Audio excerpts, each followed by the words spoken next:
So instead of talking about the Australian men's team stinking it up in India all the time, let's talk about a positive story. Australia dominating again in the T20 World Cup in the women's side of things. The semi-finals have been decided. Australia versus India in a blockbuster, and also England against South Africa. So, Nash, as an India fan, how are you feeling ahead of that semi-final?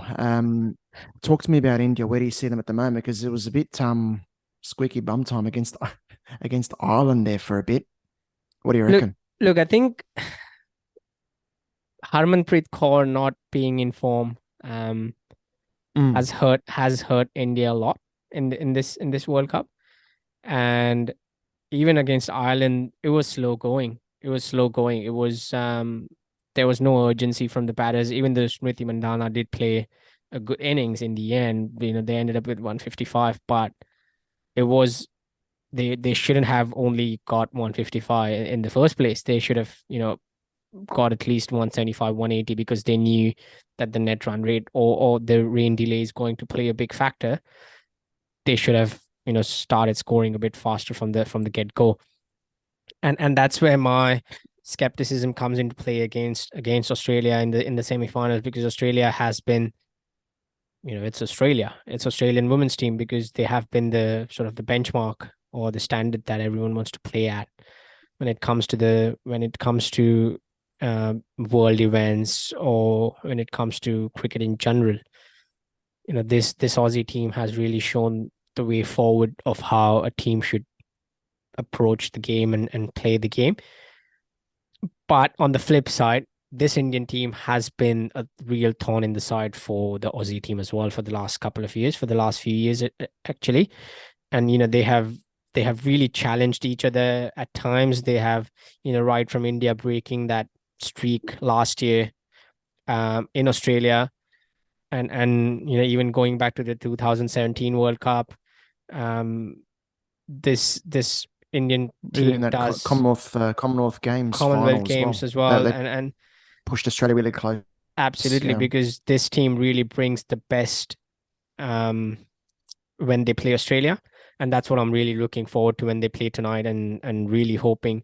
The toss is again going to be key if the weather doesn't, because the weather might play a big factor again. So let's see what happens. But I'm really hoping for India to go through. I'm not at this stage. I'll still give them a 50-50 chance. And um, 50-50. yeah, yeah.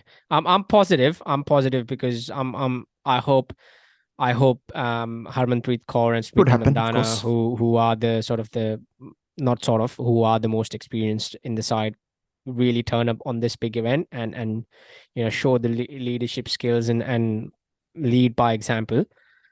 I think we are in for a great game. On the other hand, I think England and South Africa are on the same footing as well, with South Africa really playing well with a 10-wicket victory yesterday over Bangladesh. I think it has set the tone for them. And England look very good. England are England looking do good, look very so good. they'll want England to. do look very good. Yeah. But with Mm. the form that South Africa is coming into in this game, based on their last game, I think it's going to be a real motivation for the South African players as well. Yeah, absolutely.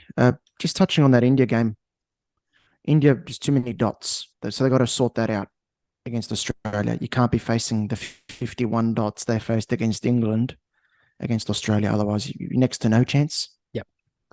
41 dots against Ireland, still a bit, maybe a bit too many. Um, And so that's that's the probably an thing area I with think India when it got comes to be to proactive as you can be. yeah, and that's the thing when it comes to T20 is you have to look to score every ball. The mindset has to be that at least I'm getting a single of this ball, not a dot at any stage. You Correct. have to sort of keep nudging the ball here and there and not dead Yep. bat the ball right down at their feet. Agree. Got to be more proactive. Because Australia certainly are, and I just thrilled again for Australia.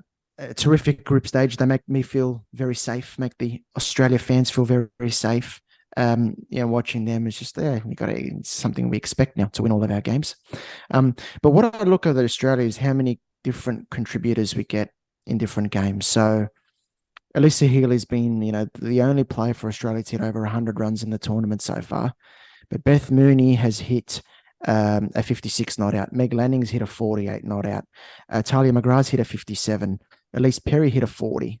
Ash Gardner has taken a fifer and hit a 28 not out. So it's just contributions right the way down. So if India are going to beat Australia, you're going to have to get the better of every single player in that side who are elite players. There's a lot of players to get through. It's like the Indian men's team. You've got to get through the top 6, but then you've still got Ashwin, Akshar Patel, and these guys down the. It's a similar kind of thing with the Australia women's team, is that there's got depth and quality right the way down. So that's going to be the big question for